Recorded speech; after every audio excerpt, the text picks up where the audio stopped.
महत्वाची बातमी राज्यातील 29 पालिकांच्या निवडणुकांचा आज निकाल आहे। कोण मिळवणार सत्ता, कुणाचा होणार महापौर, अचूक आणि वेगवान निकाल अर्थात केवळ आणि केवळ लोकशाही मराठीवर उरली केवळ 25 मिनिटं निकालाकरता 9:35 केवळ 25 मिनिटात पहिला कल समोर येईल। कोण आघाडी घेत आहे, कोण कोणावर वरचढ ठरतंय, खरा ब्रँड मुंबईत कोणता ठरतोय हे देखील पाहणं तितकंच महत्त्वाचं आहे। बरोबर 25 मिनिटं आता शिल्लक आहेत या मतमोजणीकरता। आणखीन एक महत्त्वाची बातमी नाशिकची, नाशिक महानगरपालिकेकरता आज मतमोजणी आहे। 122 जागांकरता 155 टेबलवर ही मतमोजणी होणार आहे। कर्मचारी नियुक्त देखील या ठिकाणी करण्यात आलेले आहेत। दुपारपर्यंत निकाल स्पष्ट होईल अशी एक शक्यता देखील या ठिकाणी वर्तवली जाते।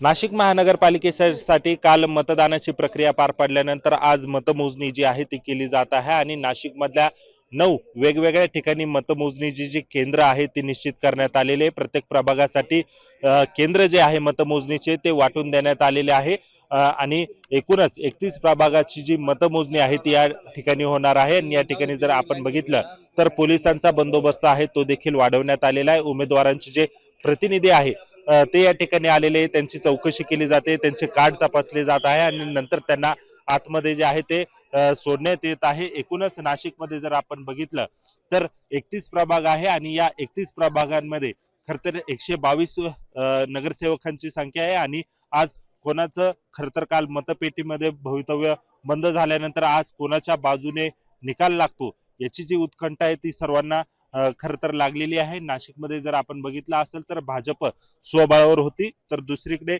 शिंदेची शिवसेना आणि राष्ट्रवादी अजित पवार गटाची युती होती, तर महाविकास आघाडी जी होती ती एकसंघ होती। त्यामुळे आज मतमोजणी जी आहे ती होणार आहे आणि कोणाची सरशी होणार आणि कोण बाजी मारणार हे खरं तर अगदी काही वेळामध्ये स्पष्ट होणार आहे।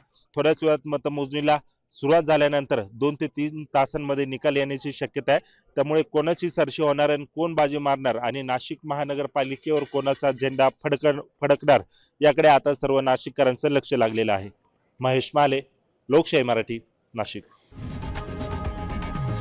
लोकशाही मराठी ऐका, पहा, जागरूक रहा।